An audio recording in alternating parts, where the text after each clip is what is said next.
Assalamualaikum warahmatullahi wabarakatuh, anak-anak hebat. Apa kabarnya?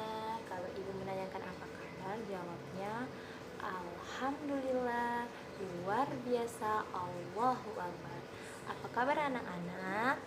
Alhamdulillah, luar biasa, Allahu Akbar. Nah, anak-anak, sebelum kita memulai pelajaran hari ini agar kita mendapatkan berkah dan manfaat dari Allah Subhanahu wa taala, ada baiknya kita berdoa terlebih dahulu. Berdoa dimulai. Bismillahirrahmanirrahim. Rabbi shrah li sadri wa yassir li amri wahdlul jata min lisani yaqulu qawli rabbil zikani ilma warzuqni fahma. Amin.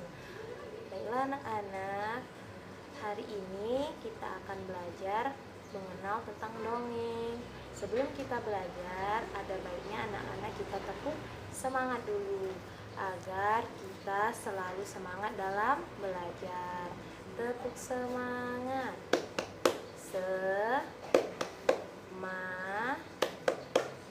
Semangat. Satu kali lagi, tepuk semangat.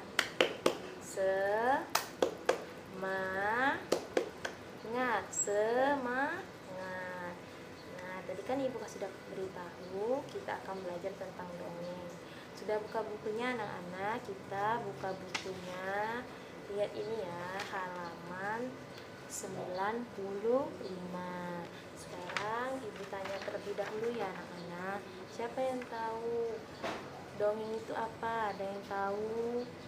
Sepertinya anak-anak ibu pada tidak tahu. Nanti ibu jelaskan terlebih dahulu ya. Dongeng adalah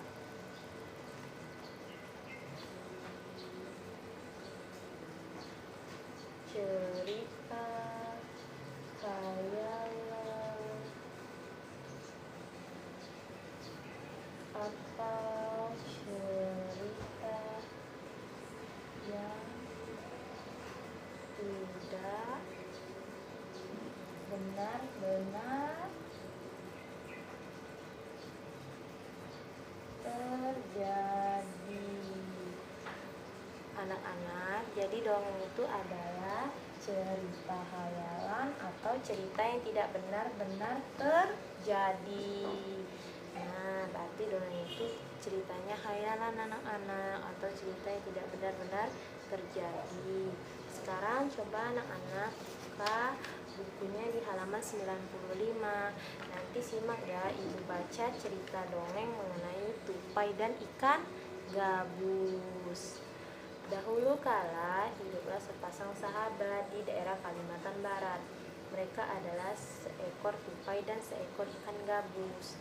Setiap hari mereka akan melakukan kegiatan bersama, mencari makan, bermain, bahkan mengunjungi tempat-tempat baru. Selalu dilakukan secara bersama-sama. Suatu hari tupai tidak melihat ikan gabus, sahabatnya. Ia mencari ke tempat biasanya gabus tinggal. Namun saat bertemu, tupai sangat kaget. Gabus terlihat lesu. Ternyata ia sedang sakit. Tupai sangat sedih. Ia menawarkan makanan untuk sahabatnya. Namun gabus tidak berselera makan. Gabus hanya menginginkan satu jenis makanan yang diyakininya dapat menyembuhkan penyakitnya. Tupai berjanji akan mencari demi sahabatnya. Lanjut di halaman 96. Perhatikan baik-baik ya, ibu akan baca. Setelah gabus mengatakan makanan yang dapat menyembuhkan penyakitnya, tupai sangat kaget. Ia harus mencari hati ikan hiu yang sangat ganas.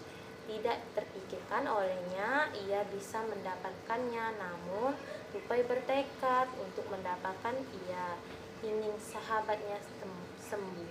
Tupai kemudian melompat dari satu pohon kelapa ke pohon kelapa lainnya yang dekat dengan tepi pantai. Saat menemukannya, ia melubangi satu kelapa dan memberikan airnya. Habis kemudian sang tupai masuk ke dalam kelapa. Angin sangat kencang membuat kelapa jatuh ke pantai dan ikan hiu memakannya. Di dalam perutnya ikan, tupai kemudian keluar dari kelapa dan menggigit hati ikan hiu tersebut. Ikan hiu tersebut mencoba bertahan sampai kehabisan tenaga.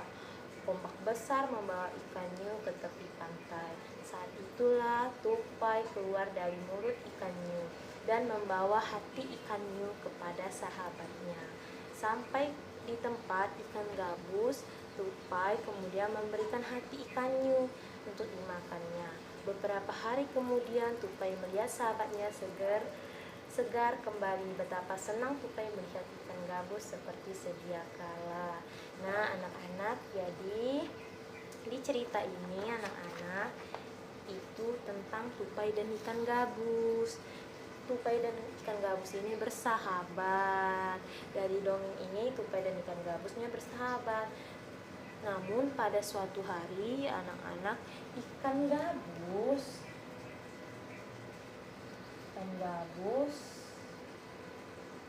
sakit. Lalu tupai menolongnya. Nah, ikan gabus ini sakit, lalu tupainya menolongnya. Nah, artinya dari cerita ini kita dapat ambil bahwa sesama sahabat itu harus saling tolong menolong. Nah, tadi kan sudah membaca tentang isi cerita dongeng, apa itu dongeng. Nah, sekarang unsur-unsur cerita yang ada pada dongeng tersebut Ibu akan jelaskan ya anak-anak. Yang pertama itu judul.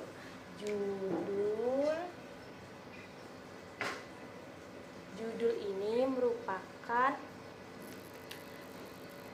awal dari sebuah cerita. Misalnya kayak gini. Judul itu merupakan suatu awalan dari sebuah cerita. Misalnya judulnya itu Tupai dan Ikan Gabus. Berarti dari awal cerita itu berarti yang memerankannya tupai dan ikan gabus. Isi cerita itu tentang apa? Yaitu kita harus melihat dari judulnya terlebih dahulu. Yang kedua itu adalah anak-anak tokoh. Tokoh itu adalah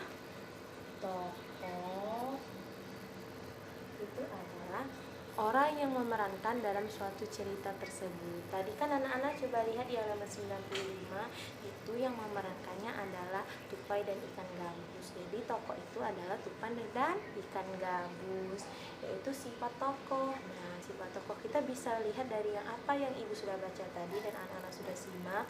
Berarti sifat tokohnya itu ikan gabusnya baik dan tupainya juga baik dan saling menolong. Yang kedua itu tempat kejadian ini di mana?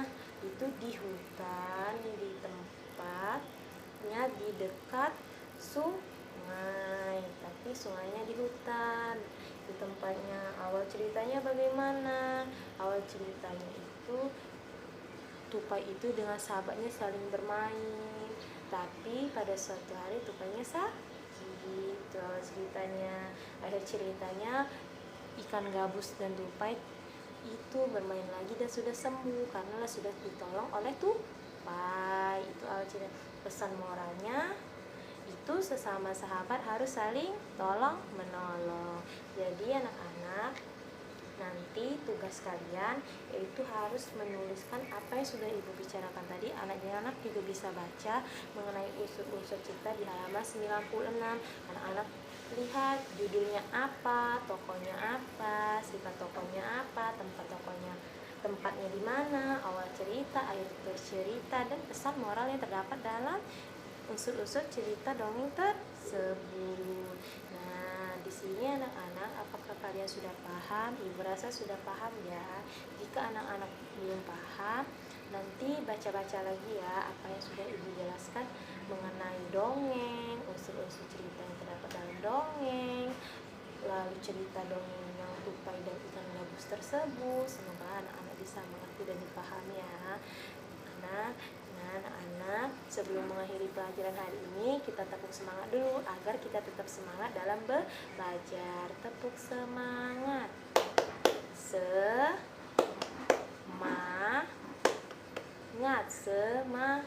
Satu kali lagi. Tepuk semangat. Semangat.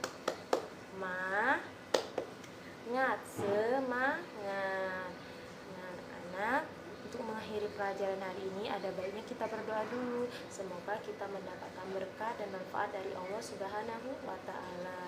Bismillahirrahmanirrahim. Rabbi firli walidayya warhamhuma kama rabbayani shaghira. Rabbana atina fid dunya hasanah wa fil akhirati hasanah wa qina azabannar. Amin. Sekian pembelajaran hari ini anak-anak, semoga bermanfaat dan mendapatkan berkah dari Allah Subhanahu wa taala. Ibu akhiri, wassalamualaikum warahmatullahi wabarakatuh.